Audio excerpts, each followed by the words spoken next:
Hello guys, मैं विकास Kumar Dhaka Soni education platform पे आपका वेलकम करता हूं। बच्चों, अपन लोग मैथ्स में पढ़ रहे थे प्रॉफिट एंड लॉस, लाभ और हानि। कल मैंने आप लोगों को कुछ इससे बेसिक चीज़ें बताई थी कि किस प्रकार अपन इसको यूज करते हैं, प्रतिशत वैल्यू को भिन्न में, फिर अपन रेशियो बना के।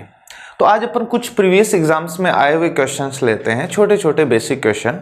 तो देखो, सबसे पहला क्वेश्चन आपकी स्क्रीन पे क्या है, क्रय मूल्य व विक्रय मूल्य का अनुपात दे रखा है अपने को 5:4। आपको हानि प्रतिशत बतानी है। देखिए इस क्वेश्चन में अपने को क्या गिवन है बच्चों, अपने को सीपी और एसपी, क्रय मूल्य और विक्रय मूल्य, सीपी और एसपी का अनुपात दिया हुआ है।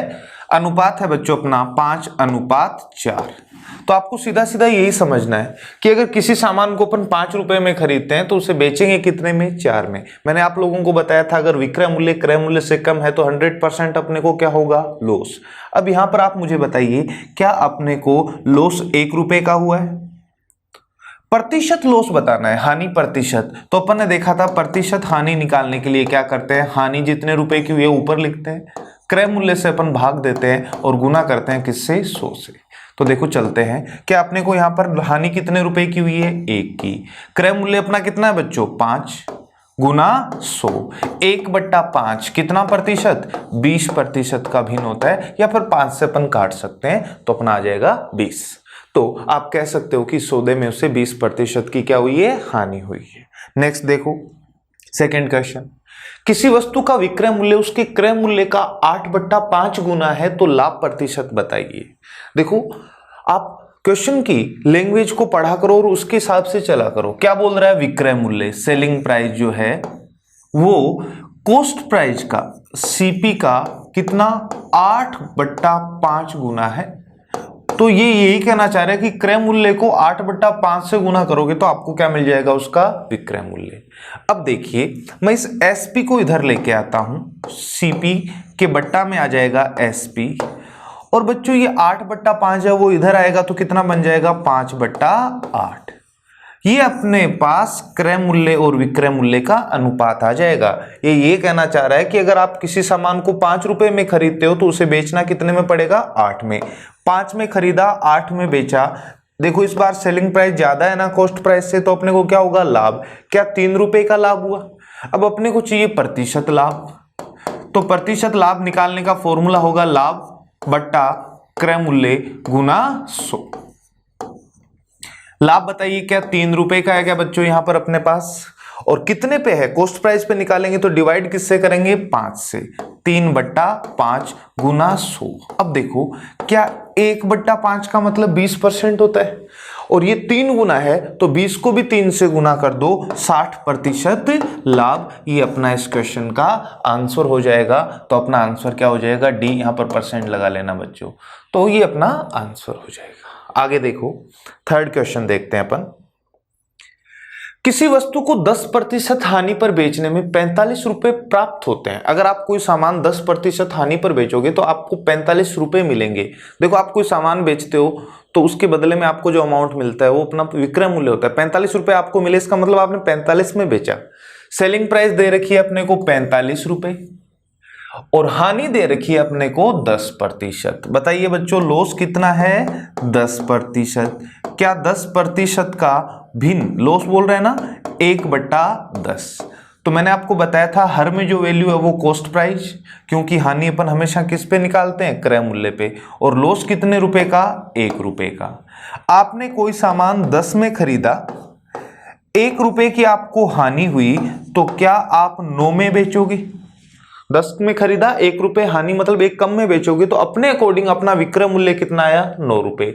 लेकिन क्वेश्चन में बच्चों अपने को विक्रय मूल्य दे रखा है कितना, 45 रुपए। क्या ये इसका 5 गुना है क्या, कितना गुना है, 5 गुना। अब आपसे क्या पूछा है, क्रय मूल्य, यानी 10 की वैल्यू बतानी है, तो क्या इधर भी 5 से गुना करूं, हर वैल्यू को 5 से गुना कर देना, 10 गुना 5। क्वेश्चन का आंसर हो जाएगा 50 रुपए, जो अपना ऑप्शन ए है। तो इस तरीके से अपन निकाल सकते हैं। बड़ी आसान तरीके से आप इन क्वेश्चन को हल कर सकते हो अनुपात मेथड से। अगला क्वेश्चन देखो, क्या कह रहा है, किसी रेडियो को 25% हानि पर बेचने से 510 रुपए प्राप्त होते हैं। वापस वही कह रहा है, इस बार आप 25% हानि पर बेच रहे हो तो आपको 510 रुपए सेलिंग प्राइस आपकी है। इस बार आपको क्रय मूल्य नहीं पूछा, इस बार आपसे पूछ रहा है तो बताओ 25% लाभ कमाना है तो उसे कितने में बेचना होगा। देखो इस क्वेश्चन को मैं आपको दो मेथड से बताता हूं। पहला तरीका जो अब तक अपन करते आए हैं, 25% हानि है बच्चों, 25% हानि, क्या इसका भिन्न 1/4 पढ़ा था अपन ने? तो आप कह दोगे सर 4 रुपए में अगर खरीदा तो उस पे हानि कितने की होगी, 1 की। तो आप मुझे बताओ बच्चों, क्या वो इसे 3 रुपए में सेल करेगा क्या? 4 रुपए में खरीदा, 1 की हानि, तो बेचेगा कितने में, 3 में। लेकिन आप मुझे बताओ क्या सेलिंग प्राइस अपने को 510 रुपए दे रखी है क्या? तो आप कहोगे सर 3 यूनिट की वैल्यू कितनी है, 510। बताओ बच्चों ये इसका कितना गुना है, 17×51, 170 से गुना करने पे ही आएगा।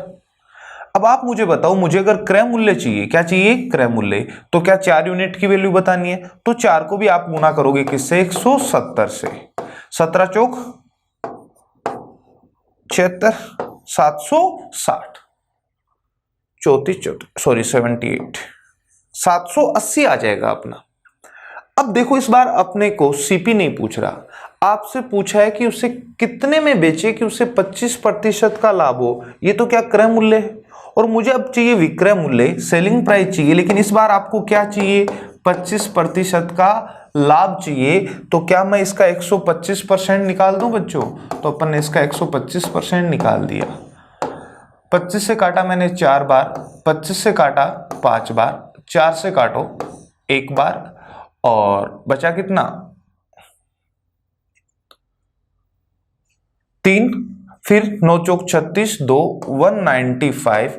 इसको आप 5 से गुना करो, 25, 9 पंजो 45 और 2 47, 4 5 और 4 9, 975 रुपए।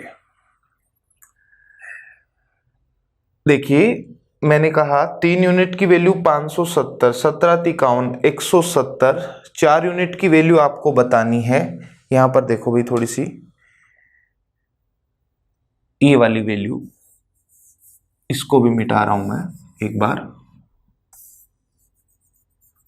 ध्यान दो क्या कहा था मैंने। यहां पर 3 यूनिट की वैल्यू कितनी है, 510, यानी इसका कितना गुना है, 170 गुना है। तो आपको 4 यूनिट की वैल्यू निकालनी है, तो 4 को 170 से गुना करोगे तो यहां पर आएगा 7 चौक 28, 2 680 आएगा बच्चों। तो आपको 680 का 125% निकालना है, 680 का 125% निकालना है। 25 से काटोगे 4 बार, 25 से काटोगे 5 बार, 4 से इसे डिवाइड करूंगा 1 बार, बचा 2, 7 चौक 28, 170, 170 को 5 से गुना कर दो 0, 7 पंजो 35, 3 5 और 3 8, 850 रुपए अपना आंसर होगा। ये हुआ अपना पहला मेथड। लेकिन देखो इस क्वेश्चन को मैं आपको एक और तरीके से करवाता हूं। इस टाइप के क्वेश्चन को करने के लिए आप लोगों को क्या करना है, तीनों का एक साथ रेशियो बना लेना है अपने को। कैसे, इस बार 2 बार बेचने की बात हो रही है। एक बार तो बोल रहा है 25% हानि पर, और फिर आपसे पूछा है उसमें 25% क्या चाहिए, लाभ। तो देखो कॉस्ट प्राइस तो अपनी फिक्स होगी, ये पहले वाली सेलिंग प्राइस और ये बाद वाली सेलिंग प्राइस।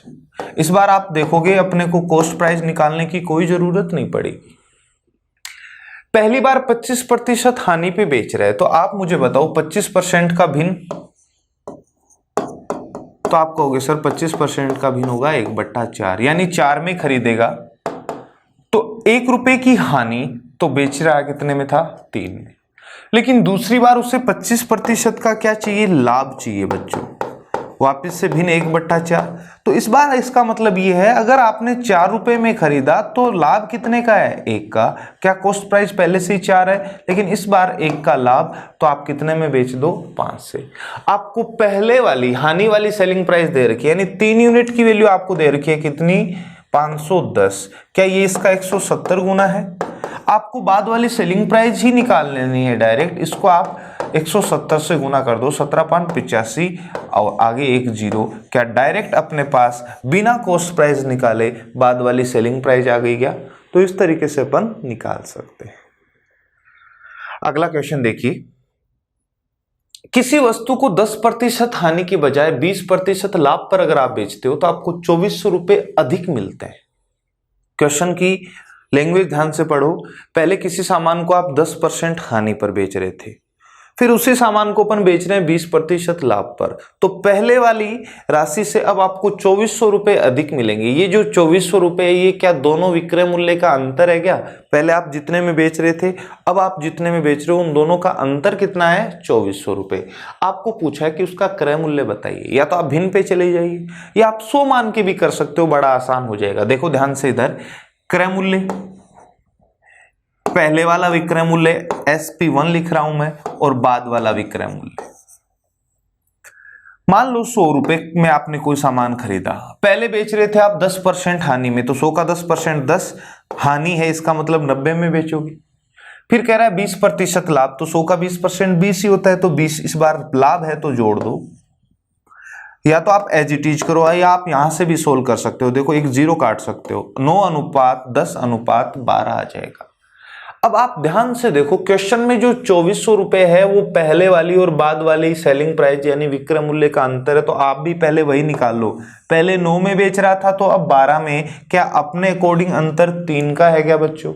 लेकिन ये तो कह रहा है अंतर दोनों का कितना है? 2400 रुपए है। देखो ये कितना गुना पे है? 2400 को 3 से भाग दो, 800, यानी 800 गुना है इसका। तो आपको जो भी पूछा है उसको भी 800 से गुना कर दो। क्या आपको क्रय मूल्य पूछ रहा है क्या? तो आप क्या करेंगे? 10 को किससे गुना कर देंगे बच्चों? 800 से। तो क्वेश्चन का आंसर कितना आ जाएगा? 8000। 100 मान के कर सकते हो इजीली। अब देखो ये जो रेशियो है ना 9:10:12, ये अपन वैसे भी बना सकते हैं। ध्यान से समझना, ये चीज आपको सीखनी है, आगे चल के काम आएगी। क्योंकि यहाँ पर तो अपने पास 10% और 20% एक पूरी वैल्यू है। अगर यहाँ पे 12.5%, 16/2/3% ऐसा कुछ होता तो फिर 100 मान के करते, आपको बहुत लंबा करना पड़ता। इसीलिए अपना जो मेथड है वो हर बार काम करेगा। क्रय मूल्य, पहले वाला विक्रय मूल्य और बाद वाला विक्रय मूल्य। पहली बार बेच रहा है वो 10% हानि पर। क्या बच्चों? 1/10, यानी 10 में खरीदा तो 1 की हानि, बेचेगा कितने में? 9 में। आप 100 लिखते तो इधर 90, 1 0 से 1 0 काट देते। फिर बेच रहा है वो 20% लाभ पे। इस बार बेच रहा है वो 20% लाभ पे। क्या इसका भिन्न अपना 1/5 था? देखो 5 में खरीदेगा तो इस बार बेचेगा 1 का लाभ, यानी कितने में? 6 में। मैंने आपको रेशियो को कंबाइंड करना सिखाया था। इधर कितना? 10, खाली जगह भरते हैं, इधर कितना? 5। इनको गुना कर देते हैं, लेकिन गुना करने से पहले इन गोलों में जो भी वैल्यू है उनमें से जो कॉमन ले सकते हैं वो ले लेते हैं। देखो बच्चों 5 यहाँ भी है, इस गोले में भी 5 है, और यहाँ से भी 10 से 5 कॉमन ले लो, कितना? 2। तो बचा कितना? 9, 10 और 6 को 2 से गुना करो, 12। अब आगे अपन वैसे ही करेंगे। क्या रेशियो यही था क्या? 9:10:12। तो यहां पर अपने पास 12.5% भी होता तो फ्रैक्शन 1/8, इधर 8 लिखता मैं, इधर 7, इधर 16 से 2/3 होता तो फ्रैक्शन 1/6, 6 में खरीदता तो बेचता 7 में। तो फिर आपको ज्यादा कैलकुलेशन नहीं करनी पड़ेगी, हर बार आपका रेशियो आसानी से बन जाएगा। तो ये रेशियो कंबाइंड करना आपको सीखना। अगला क्वेश्चन देखो, क्वेश्चन नंबर 6। शबनम ने एक घड़ी 15% हानि पर बेची। यदि उसे 102 रुपए अधिक में बेचती तो उसे 10% का लाभ होता। ये रुपए वाली वैल्यू अपन एकदम लास्ट में यूज किया करेंगे हर बार, हमेशा पहले प्रतिशत में काम करेंगे। तो बताओ घड़ी का क्रय मूल्य क्या है? ध्यान से देखो, क्रय मूल्य फिक्स होगा, पहले कुछ अलग मूल्य पे बेच रही है और फिर कुछ अलग, तो SP1 SP2 बोल दिया मैंने। देखो बच्चों क्रय मूल्य 100 मान लो, ये पूरी कंप्लीट वैल्यू है ना, 15, 10, 20, 25 ऐसे पूर्ण संख्या में आए तो 100 मान के कर लिया करो, बड़ा आसान है, एक लाइन में हो जाता है। 15% हानि, तो इसमें से 15 कम कर दो, क्या 85 में बेचती? क्रय मूल्य अभी भी 100 ही है। इस बार 10% का उसे लाभ चाहिए, तो क्या वो 110 में बेचेगी? इस घड़ी को कितने में बेचेगी? 110। क्या इसको और छोटा कर सकते हैं? ज्यादा आसान होगा। देखो 5 से काट दो 17, 5 से काट दो बच्चों 20, और 5 से काट दो 22। ये अपना अनुपात आ गया 17, 20, 22। देखो क्वेश्चन में क्या दे रखा है, अब ये जो रुपए वाली वैल्यू इस पे गौर करना है अपने को, ये है क्या। यदि वह इसे 102 रुपए अधिक में बेचती, पहले जितने में बेच रही थी अब उससे 102 अधिक में बेच रही है, तो क्या पहले वाले विक्रय मूल्य और बाद वाले विक्रय मूल्य के बीच का अंतर है क्या ये। तो आप यहां से भी अंतर निकाल लो। 17 और 22 के बीच का अंतर कितना है बच्चों, 5। अपने अकॉर्डिंग तो पहले से वो 5 रुपए अधिक में बेच रही है, लेकिन क्वेश्चन कह रहा है कि वो कितने अधिक में बेच रही है, 102 में। अब आप मुझे बताओ 102 है वो 5 का कितना गुना है, तो आप कहोगे सर 102 बट्टा 5, 5 को इससे गुना करो क्या 102 आ जाएगा। अब आपसे पूछा क्या है इस क्वेश्चन में, घड़ी का क्रय मूल्य, तो क्या बच्चों मैं 20 को गुना कर दूं 102 बट्टा 5 से, 5 से मैंने काटा कितनी बार, 4 बार, 4 से गुना करो 804, 408 रुपए उस घड़ी का क्या आ जाएगा, क्रय मूल्य। अपना ऑप्शन सी आंसर है। तो इस तरीके से अपन अनुपात से किया करेंगे इन्हें। वापिस से देखो अगला क्वेश्चन क्या कह रहा है, 4 दर्जन अंडों की कीमत 10 रुपए है। ये क्वेश्चन जो अपन कर रहे हैं वो प्रीवियस एग्जाम्स की क्वेश्चन है बच्चों। 4 दर्जन अंडों की कीमत 10 रुपए है। इन 4 दर्जन अंडों में से 6 अंडे फूट गए, 6 अंडे फूट गए मतलब आधा दर्जन फूट गया। शेष अंडों को उसने 50 पैसे प्रत्येक के हिसाब से बेचे। अब हर एक अंडा कितने का बेच रहा है, 50 पैसे का। तो लाभ प्रतिशत बताओ। देखो 4 दर्जन उसने खरीदे कितने रुपए में, 10 रुपए में। क्या बच्चों कॉस्ट प्राइस यानी उसको टोटल 10 रुपए देने पड़े, ये तो अपने को पहले से ही पता है क्या। अब अपने को सेलिंग प्राइस यानी विक्रय मूल्य और पता लग जाए तो अपन उससे लाभ प्रतिशत या हानि प्रतिशत जो भी होगा निकाल सकते हैं। आप मुझे बताइए 4 दर्जन अंडे हैं, एक दर्जन में कितने, 12। तो बताइए 4 दर्जन में 12 गुना 4, टोटल उसने 48 अंडे खरीदे थे। कितने अंडे खरीदे थे, 48, 48 अंडे खरीदे थे। लेकिन वो सभी को नहीं बेच पाएगा, क्यों, क्योंकि 6 अंडे फूट गए। तो इसमें से क्या वो माइनस कर दूं मैं, तो आप कहोगे सर अब उसके पास जो सही अंडे बचे हैं वो बचे हैं कितने, 42। अब देखो हर एक अंडे को 50 पैसे में बेचता है। इधर अपने पास जो वैल्यू है क्रय मूल्य है वो क्या रुपए में है, तो आप इसको भी रुपए में कन्वर्ट कर लो। 50 पैसे को क्या मैं 1/2 आधा रुपए लिख सकता हूं। और बेचने के लिए उसके पास कितने अंडे हैं बच्चों, 42। तो आप यहां से सेलिंग प्राइस निकाल लो। 42 अंडे हैं, हर एक अंडा 50 पैसे का मतलब आधा रुपए, तो ये रुपए में वैल्यू आ जाएगी 21। आप कहोगे सर उसने 21 रुपए में सारे अंडे बेच दिए। क्या अपने पास कॉस्ट प्राइस 10 रुपए है और सेलिंग प्राइस कितनी, 21। क्या बच्चों लाभ 11 रुपए है क्या, तो प्रतिशत लाभ निकालना है तो लाभ तो ऊपर लिखेंगे और भाग किससे देंगे, क्रय मूल्य से। वो कितना था, 10, और प्रतिशत में आंसर देना है तो 100 से गुना कर दो, 1 0 से 0 कट जाएगा, 110% का उसे क्या हो गया, लाभ। तो अपना आंसर बी ऑप्शन हो जाएगा, बै। क्लियर। तो इस तरीके से अपन इन क्वेश्चन को आसानी से कर सकते हैं। ध्यान दो 8th क्वेश्चन देखो, 12 संतरे प्रति रुपए की दर से बेचने पर किसी व्यक्ति को 20% हानि होती है। 20% लाभ प्राप्त करने के लिए उसे संतरों को प्रति रुपए किस दर से बेचना पड़ेगा। देखो इस बार क्या कह रहा है, 12 संतरे प्रति रुपए की दर से बेचा है। 12 संतरे का मतलब 1 दर्जन, एक प्रति रुपए, 1 रुपए में 1 दर्जन वो बेचता है तो उसे 20% की हानि होती है। 1 रुपए में 12 बेचेगा तो 20% की हानि होगी। लेकिन ये कह रहा है कि 20% अब लाभ कमाना चाहता है तो वो 1 रुपए में अंडे कितने बेचेगा ये पूछ रहा है। तो ध्यान से देखो इधर 12 संतरे उसने बेचे मतलब विक्रय मूल्य इनका, प्रति रुपए का मतलब 1 रुपए में, तो उसे क्या हुई, 20% की हानि हुई। अब मैं आपको कहूं मुझे एक बार 12 संतरों का आप क्रय मूल्य बताइए। क्रय मूल्य निकाल लेते हैं एक बार पहले। देखो 20% हानि, यहां पर 20% क्या हुई थी, हानि। भिन्न बताइए, 1/5 यानी 5 में खरीदेगा तो 1 रुपए की हानि। तो बताओ बच्चों क्या 4 में बेचेगा क्या, तो आप कहोगे सर 4 यूनिट की वैल्यू कितनी है? 1 रुपया। 4 यूनिट की वैल्यू क्वेश्चन में कितनी दे रखी है? 1 रुपया। तो 1 यूनिट की वैल्यू 1/4 रुपया। लेकिन अपने को तो क्रय मूल्य चाहिए, तो कितने यूनिट की वैल्यू चाहिए? 5 यूनिट की वैल्यू चाहिए। तो इसको 5 से गुना कर दो बच्चों, 5/4 रुपए। ये अपने पास क्रय मूल्य आ गया 5/4 रुपए। अब देखो अगली कंडीशन पे चलते हैं। इस बार उसको 20% का लाभ कमाना है। तो एक बार आप अंडे उतने ही रखो। 12 संतरे आप कितने में बेचोगे? 12 संतरों का वापिस से मैं नया वाला विक्रय मूल्य निकाल लेता हूं। नए वाले से मतलब लाभ वाला। देखो इस बार आपको 20% क्या दे रखा है? लाभ। प्रॉफिट दे रखा है कितना प्रतिशत? 20%। तो आप कहोगे सर इसका भिन्न होता है 1/5। 5 में खरीदेगा तो 1 रुपए का लाभ, तो बेचेगा कितने में? 6 में। और वापिस से देखो अपने पास क्रय मूल्य है पहले से, यहां पर क्रय मूल्य कितना है? 5। तो मैं कह देता हूं कि 5 यूनिट की वैल्यू अपन ने निकाल ली, कितनी? 5/4 रुपए है। कितनी है? 5/4 रुपए की वैल्यू। 5 बट्टा में जाएगा, 5 से 5 कट जाएगा, 1/4 रुपए आ जाएगा।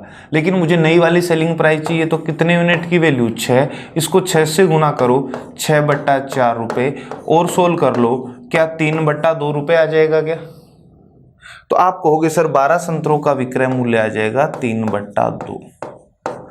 12 संतरे इस बार उसे 3/2 3/2 रुपए में बेचने पड़ेंगे। लेकिन देखो क्वेश्चन में क्या पूछा है कि 1 रुपए में कितने बेचे। इधर अपने को 1 बनाना है और इधर अंडों की संख्या आ जाएगी। आप मुझे बताओ, यहां पर ये 3/2 है, ये इधर आएगा तो 2/3 बन जाएगा बच्चों। कितना बन जाएगा? 2/3। और इधर बन जाएगा 1। आपसे ये पूछा है 1 रुपए में कितने बेचेगा? 3 से काट दो, 4, 4 गुना 2। क्वेश्चन का आंसर कितना? 8। इस बार 1 रुपए में उसे 8 ही बेचने होंगे। ये थोड़ा सा अपने को ध्यान रखना है। एक बार फिर से समझा रहा हूं मैं।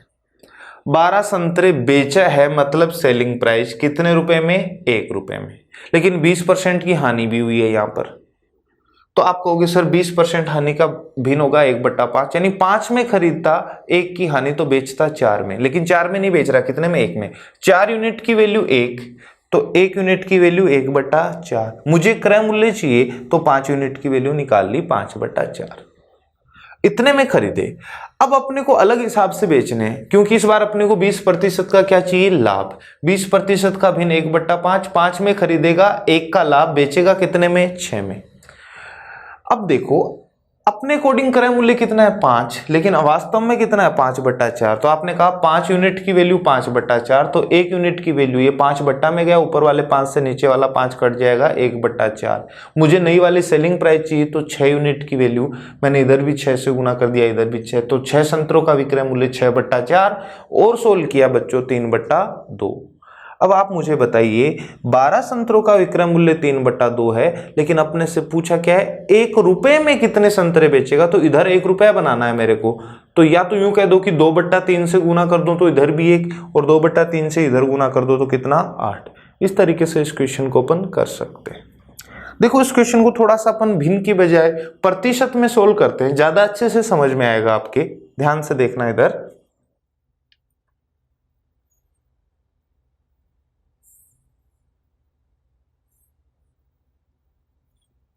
ध्यान दो इधर।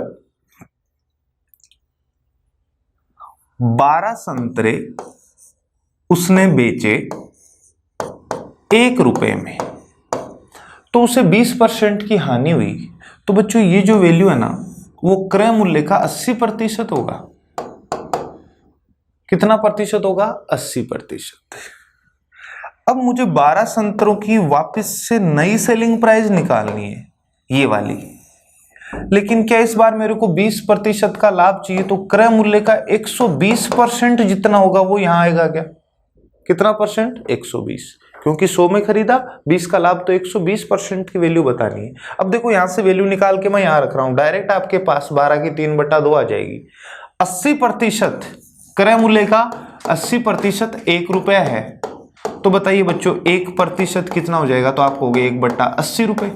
80 उधर चला जाएगा, लेकिन मुझे चाहिए 120%। तो क्या इधर भी 120 से गुना करना पड़ेगा? 120/80 80, 40 से काट दो 3 बार 2 बार, क्या 120% की वैल्यू 3/2 आ गई क्या? अब मुझे यहां पर 3/2 रुपए में तो 12 बेचेगा, लेकिन क्वेश्चन में कह रहा है कि प्रति रुपए में कितने बेचेगा, यानी 1 रुपए में कितना बेचेगा। मुझे इधर भी 1 बनाना है, तो क्या मैं इसको 2/3 से उल्टा गुना कर दूं?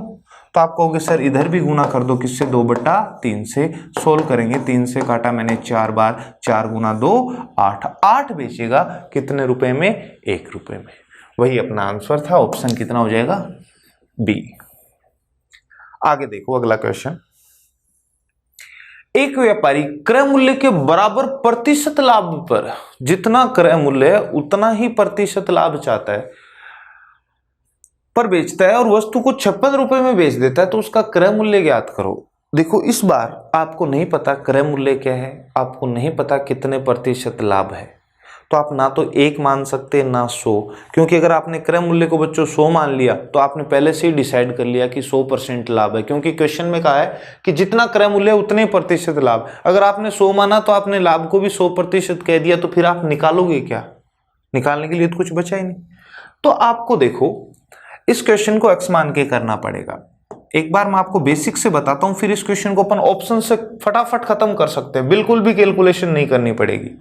मैंने कहा कि क्रय मूल्य है x रुपए, ध्यान से देखो, तो आप कहोगे सर लाभ भी उसको x% ही चाहिए, क्योंकि बोला है व्यापारी क्रय मूल्य के बराबर ही प्रतिशत लाभ पर एक वस्तु को बेचता है, तो जितना क्रय मूल्य मान रहे हो उतने प्रतिशत लाभ। अब देखो मैंने आपको एक फॉर्मूला बताया था पिछली क्लास में, विक्रय मूल्य कैसे निकालते हैं? क्रय मूल्य इंटू 100 प्लस प्रतिशत लाभ बटा 100, यही तो है, रटने की कहां जरूरत है। मान लो मैं ये कहूं आपको 20% लाभ, तो यहां पर 20 लिखोगे तो क्या क्रय मूल्य का 120% ही निकालते हैं अपन, तो जो भी लाभ होता है वो जोड़ देते हैं। क्या अपने पास इस क्वेश्चन में सेलिंग प्राइस है क्या? कितनी है? 56। क्रय मूल्य आपने कितना माना? x, लाभ भी आपने x%, तो क्या ऊपर 100 प्लस x आएगा और नीचे 100। अब इसको सोल्व करते हैं, ये 100 इधर आएगा तो कितना बन जाएगा? 5600।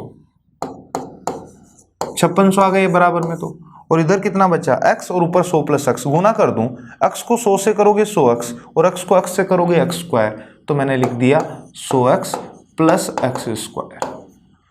अब देखिए बच्चों यहां पर आपको एक द्विघात समीकरण बनानी पड़ेगी, x² प्लस 100x, ये इधर लेके आओ तो माइनस का 5600 हो जाएगा। एक द्विघात समीकरण को सोल्व करते हैं तो x की 2 वैल्यू आती है।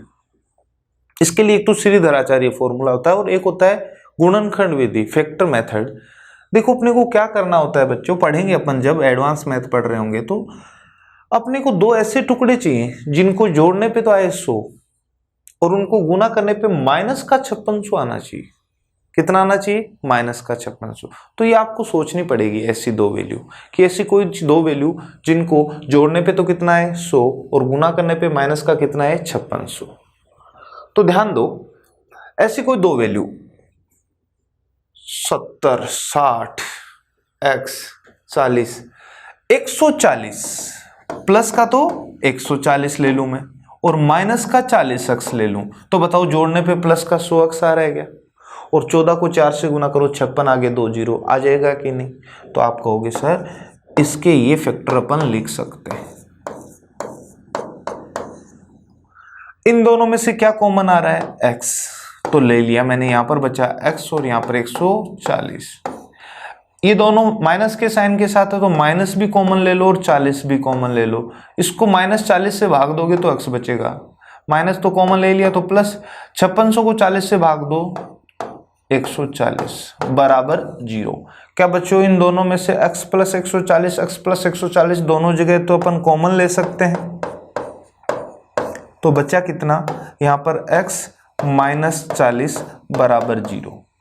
अब देखो एक बात हमेशा याद रखना, ये एक पूरी वैल्यू है पहले ब्रैकेट में, दूसरे ब्रैकेट में एक वैल्यू ये है और दोनों को गुणा करने पे 0 आता है।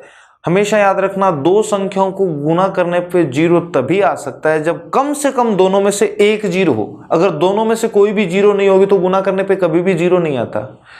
एक बार तो अपन इसको 0 माने, x प्लस 140 को जब आप 0 मानोगे तो यहां से 140 उधर लेके गया, माइनस 140। अब आप मुझे बताओ क्या क्रय मूल्य नेगेटिव हो सकता है क्या? नहीं हो सकता। सामान का कोई ना कोई मूल्य होगा, वो पॉजिटिव वैल्यू होगी, धनात्मक मान होगा। दूसरा ब्रैकेट ये है x माइनस 40, इसके बराबर 0 रखा तो 40 उधर जाएगा, पॉजिटिव हो जाएगा। ये लो, क्या आपको क्रय मूल्य ही पूछा है? x की वैल्यू अपन ने क्रय मूल्य माना है, ऑप्शन क्या हो जाएगा? ए। इस क्वेश्चन को करना है बेसिक से, इतना बड़ा आपको करना होगा और कोई रास्ता नहीं है। लेकिन एग्जाम में अपने पास ना तो इतना टाइम होता, और अगर आप इतना लंबा करोगे तो कहीं ना कहीं गलतियां होने के चांसेस भी है। तो कभी भी आपको कुछ करना हो इस टाइप के क्वेश्चन में, जब बेसिक ही अपना एक रास्ता होता है तो उस केस में अपने पास दूसरा रास्ता होता है, ऑप्शन। क्वेश्चन में कह रहा है जितना क्रय मूल्य है उतने प्रतिशत ही लाभ चाहिए। तो मुझे बताओ पहला ऑप्शन कितना है? 40% ही लाभ पर बेचोगे तो 100 प्लस 40 का 100, इसका 140% निकाल लो विक्रय मूल्य के लिए। यही फॉर्मूला यूज कर रहा हूं, मुझे सेलिंग प्राइस चाहिए। पहला ऑप्शन कह रहा है क्रय मूल्य कितना है? 40, तो यहां पर भी मैंने 40 रखा, 40 का 140%, 0 से 0, 0 से 0, 14 गुना 4, 56। अब देखो विक्रय मूल्य 56 ही है क्या, तो अपना आंसर हो गया, पहले ऑप्शन में मिल गया। देखो दूसरा ऑप्शन भी लेते हैं एक बार।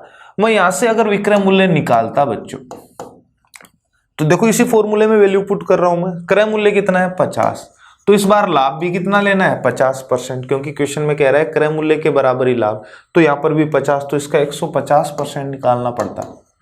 0 से 0, 0 से 0, 15 गुणा 5, 75। अगर यहां पर क्वेश्चन में 56 की जगह 75, 75 होता तो अपना बी ऑप्शन याद हो जाता। ऐसे ही देखो 60 का 160% निकाल लेंगे, 70 का 170% निकाल लेंगे। जो विक्रय मूल्य आपको जिस ऑप्शन से मिल जाता है वही अपना आंसर। तो मात्र 2 या 3 सेकंड में क्वेश्चन खत्म हो जाता है। समझ में आ गई बात? अगला क्वेश्चन देखो। सुरेश ने एक घड़ी 20% हानि पर किसको बेची? रवि को। रवि ने 20% लाभ पर किसको बेच दी? किशन को। किशन ने 20% हानि पर अमर को बेच दी। यदि अमर ने इसके 700, यहां पर थोड़ा सा देखो ये टाइपिंग में मिस्टेक हुई है बच्चों, अनार नहीं है, यहां पर क्या लिखना है आपको? अमर। अमर ने उसके 768 रुपए दिए, तो बताओ सुरेश ने कितने रुपए में खरीदी? देखो सबसे पहले बंदे हैं कितने, एक तो है सुरेश। सुरेश ने किसको बेची? रवि को। रवि ने आगे किसको बेच दी? किशन को। और किशन ने आगे किसको बेच दी? अमर को। आपको इसका क्रय मूल्य दे रखा है और सुरेश का पूछा है। मैंने आप लोगों को पिछली क्लास में एक बात बताई थी, जब कोई भी सामान खरीदा या बेचा जाता है तो 2 व्यक्ति होते हैं। पहले वाले व्यक्ति का विक्रय मूल्य दूसरे वाले व्यक्ति के लिए किसका काम करता है? क्रय मूल्य का। जैसे मैंने आपको एक कोई भी सामान है, जैसे कोई बुक है, मैंने आपको 100 रुपये में बेची, तो 100 मेरे लिए तो विक्रय मूल्य है बच्चों, लेकिन क्या आपके लिए वो क्रय मूल्य होगा कि नहीं? तो देखो सुरेश को 20% क्या हुई? हानि। ध्यान से देखो 20% हानि भिन्न 1/5। सुरेश ने अगर 5 में खरीदा तो 1 की हानि, 4 में बेचेगा, 4 इसके लिए तो विक्रय मूल्य है, लेकिन क्या रवि के लिए क्रय मूल्य होगा?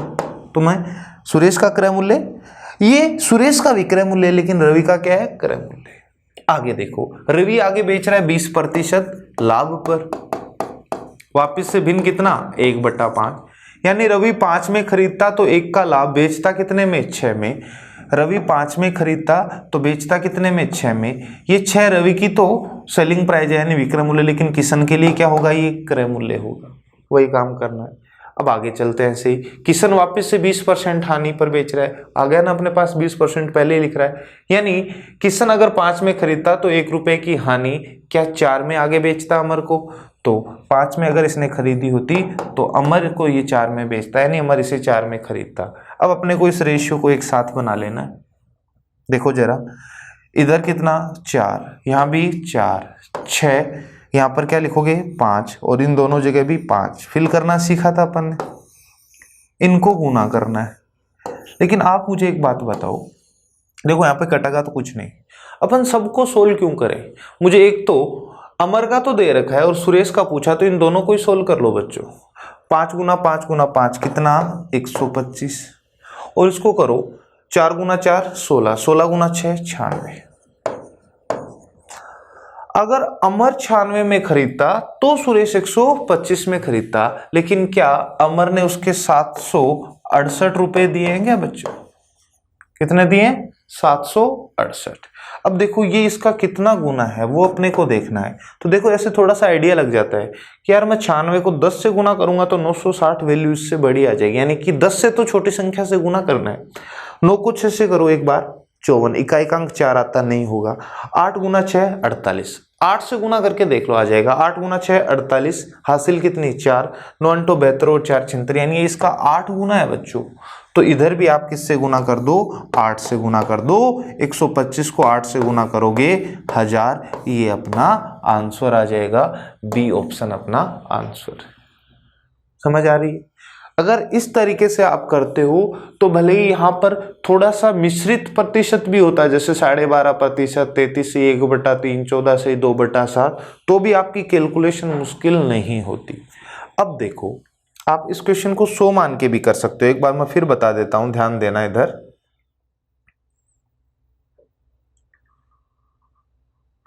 अगर आप इस क्वेश्चन को 100 मान के करते हो तो कैसे करेंगे? देखो आपको पता है कि सुरेश से चलना है अपने को, रवि आएगा, फिर किशन आएगा और लास्ट में कौन आएगा? अमर आएगा। मान लिया मैंने सुरेश ने कितने में खरीदी? X में। 20% हानि पर आगे बेचेगा तो क्या 80% में बेचेगा? और इतने रुपए में खरीदेगा कौन? रवि। ये रवि का क्रय मूल्य आ गया। अब रवि आगे बेच रहा है 20% लाभ पे, तो क्या 120%? ये पूरी वैल्यू है वो रवि का क्रय मूल्य आ गया, विक्रय मूल्य आ गया, लेकिन ये किशन का क्रय मूल्य, और किशन आगे बेच रहा है 20% हानि पर, तो वापस से 100 - 20 यानी 80% में बेचेगा। ये अपने पास किशन का विक्रय मूल्य है, लेकिन क्या ये अमर के लिए क्रय मूल्य होगा? ये अमर का क्रय मूल्य अपने अकॉर्डिंग है, लेकिन क्वेश्चन में तो ये कितना दे रखा है? 768, तो बराबर रख दो 768। आप इसको सोल्व कर लो, आंसर आ जाएगा। देखो बच्चों 80 का 4/5, आप देखना यहां से मैं क्या समझाना चाह रहा हूं। 20 से काटो 6/5, 20 से काटो 4/5, वही चीज है सारी। 6 गुना 4 24, 24 गुना 4 96, 96 को भाग दोगे इधर तो बचेगा कितना? 8 गुना 8 लिखा था मैंने पीछे, और ये 125 उधर गुना में जाएगा।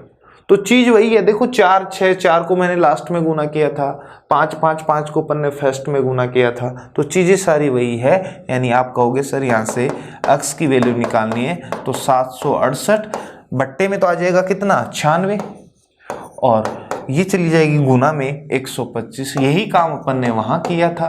96 से कटेगा 8 बार, 125 को 8 से गुना कर दो, तो बात वही है। लेकिन उस तरीके से अगर आप करोगे तो आपको अगर 12.5% की हानि भी दे रखी होती कोई दिक्कत नहीं होती वहां पर, लेकिन यहाँ पर होगी 100 - 12.5 आप करोगे तो 87.5 ऐसे आपका दशमलव में चला जाता है, लेकिन वहां कभी नहीं जाता है।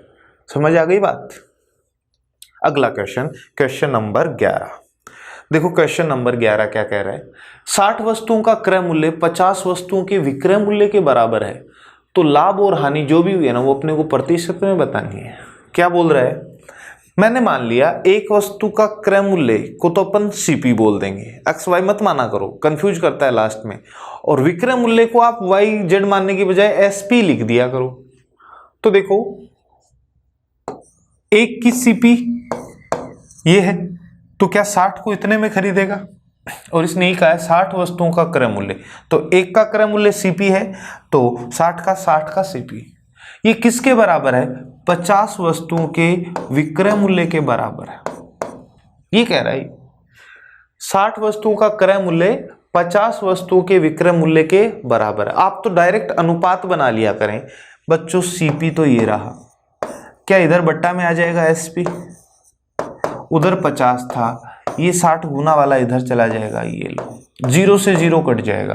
तो अपने पास अनुपात बन गया कि अगर आप 5 रुपए में खरीदते हो तो बेचोगे कितने में? 6 में। क्या बच्चों यहाँ से अपने को 1 रुपए का लाभ दिख रहा है क्या सीधा सीधा? लेकिन अपने को प्रतिशत लाभ बताना है। प्रतिशत लाभ अगर आपको बताना है तो आपको क्या करना है? लाभ कितने का? 1 का, किस पे निकालते हैं? सीपी पे। सीपी कितनी है अपनी? 5 और गुना 100, 1/5 क्या 20%? तो 20% उसे क्या हुआ है? लाभ। अपना ऑप्शन हो जाएगा ए। तो इस तरीके से ये छोटे छोटे क्वेश्चन हैं, बड़े आसान हैं। एग्जाम में जो क्वेश्चन आए हुए हैं वही क्वेश्चन अपन कर रहे हैं, तो आप देखते हो, अगर ध्यान से पढ़ोगे तो बड़ा इजीली आप इनको कर सकते हो कैलकुलेट। ओके गाइस, तो आज की क्लास में अपन यही, कल की क्लास में अपन इसके आगे के क्वेश्चन करेंगे। तो जितने भी क्वेश्चन अपन ने किए हैं, आप इन क्वेश्चन को लेके बैठिए, बिना सॉल्यूशन देखे खुद से कीजिए। अगर कोई प्रॉब्लम आती है तो फिर आप इनको सॉल्यूशन देखिए और फिर इन्हें कीजिए। ओके, तो आपको साथ साथ करना है। ओके गाइस, थैंक्स, मिलते हैं अपन नेक्स्ट क्लास में, बाय।